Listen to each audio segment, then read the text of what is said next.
अस्सलाम वालेकुम। पाकिस्तान की निगरान हुकूमत ने 3 गाड़ी साज कंपनी के लाइसेंस मुअत्तल कर दिए हैं। इनमें होंडा, सुजुकी और टोयोटा के लाइसेंस 30 सितंबर से मुअत्तल कर रखे हैं।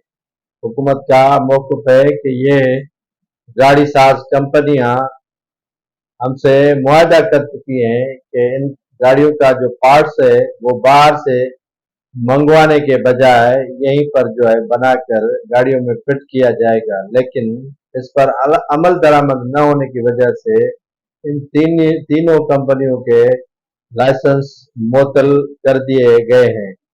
जब तक ये इस पर अमल दरामद नहीं करती तब तक इनका लाइसेंस मुअत्तल रहेगा।